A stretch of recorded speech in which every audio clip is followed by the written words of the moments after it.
Well, this is LibrePlan main window. When we try to access the application, we log in with an administrator, and the first thing we see is the company view.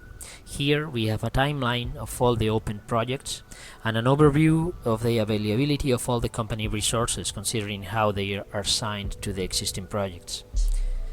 We have a perspective icons for showing different type of information, and we are going to take a look on how LibrePlan manages projects, tasks and resource allocations. So we enter inside a project by double-clicking on it or with the right click. In this case, this one is an example of a web development project.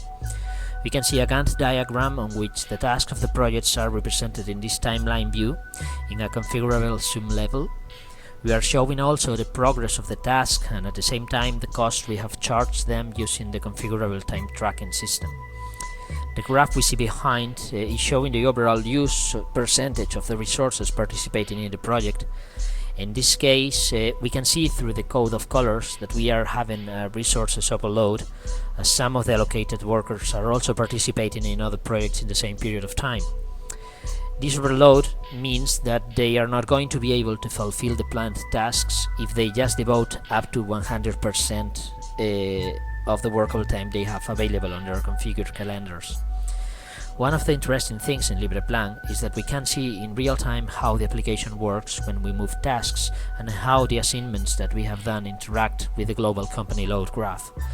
This shows live what will happen with the planning and if we are scheduling our resources in an efficient manner. For instance, if we move the task assigned to workers matching the project coordination criteria, we see that we can keep our deadlines, reducing the overload and so the possibility of adding extra hours of deviations.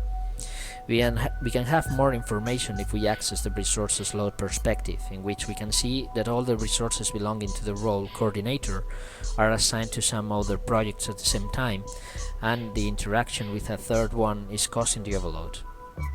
We could go back either to the project details list and we can edit the WBS tree or work breakdown structure and manipulate tasks. We can specify requirements, set labels or set a progress, and we see how the task evolution has been changing. We can also go to advanced allocation perspective, where we can decide the exact amount of hours to be assigned for each resource or role, specify different assignment functions. We can access a perspective with Monte Carlo simulation, which estimates the project real finish date based on statistical models. And well, this is a quick view. That's it.